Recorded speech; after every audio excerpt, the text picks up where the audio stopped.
State ascoltando un docu-podcast prodotto da Lernilango, un'infrastruttura online per l'apprendimento della lingua italiana.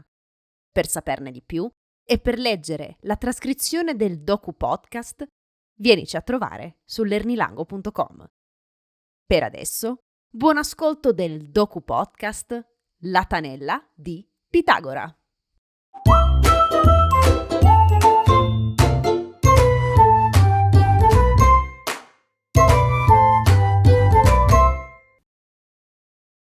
È il 4 aprile del 1566 e Giorgio Vasari, pittore, architetto, storico dell'arte italiano. Conoscete la Galleria degli Uffizi a Firenze? Bene, Vasari è stato l'architetto che l'ha progettata.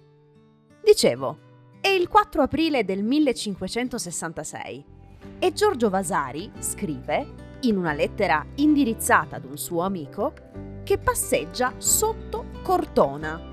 Letteralmente sotto Cortona, perché Cortona è una città costruita sulla cima di un colle.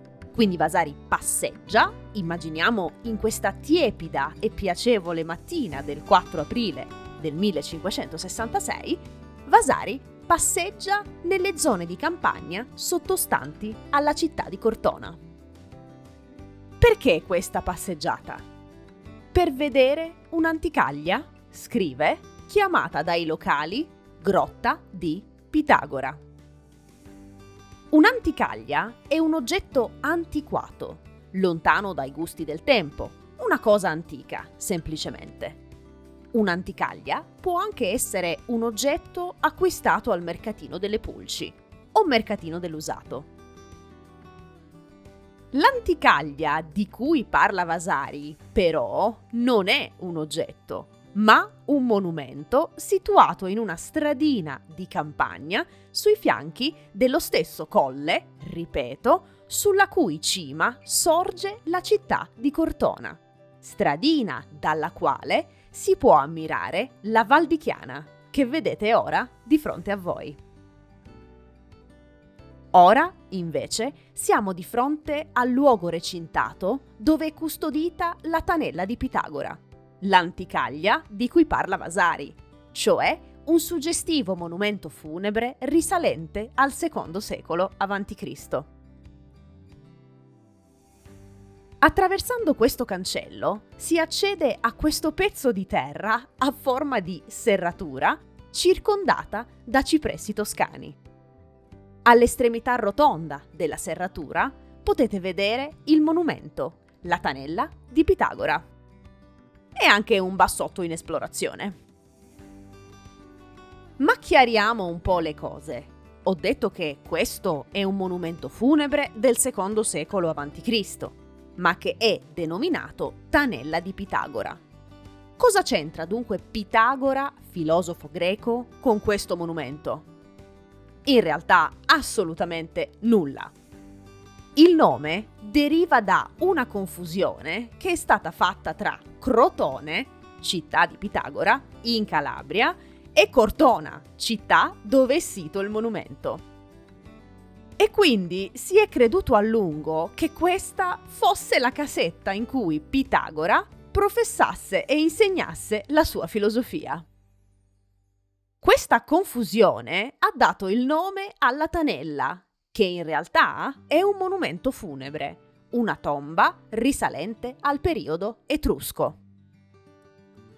Questo monumento è stato costruito per ospitare le urne con le ceneri dei defunti di una famiglia etrusca cortonese, i Gusu.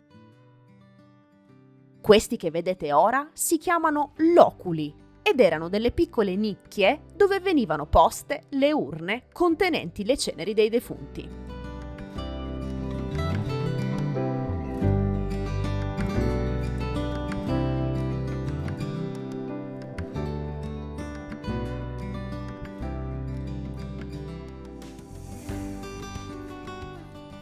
In passato si accedeva alla tomba attraverso una porta d'ingresso.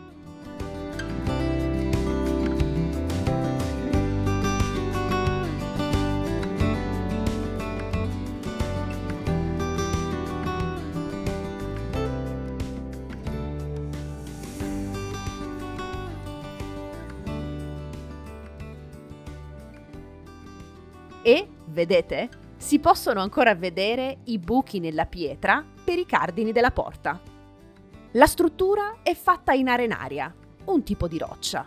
Ha un basamento circolare e una volta a botte che la sovrasta. La parte dove ci sono i loculi è chiamata camera sepolcrale.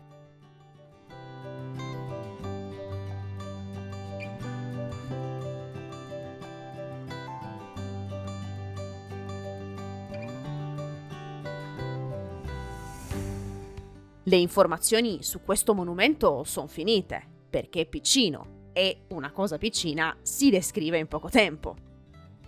Per questo vorrei fare un piccolo commento sul perché visitare questa anticaglia italiana, sul perché vale la pena venire a vedere questa montagna di pietre, perché, non prendiamoci in giro, siamo di fronte ad una montagna di pietre. Primo perché siamo di fronte ad una montagna di pietre del secondo secolo a.C. Nella terra di Dante, nella terra del Rinascimento, tra le super fotografate colline toscane, puff, un monumento del secondo secolo a.C. Stratificazioni storiche incredibili. Provo sempre un brividino di avventura quando qualcosa mi ricorda che l'Italia è una cipolla a strati o, come diceva la mia professoressa al liceo, uno scolapasta di culture e popoli. Poi le anticaglie in generale sono dei luoghi perfetti per prendersi una pausa dal rumore della vita. E non sto qui a dire quanto le pause dal rumore facciano bene, perché immagino lo sappiate.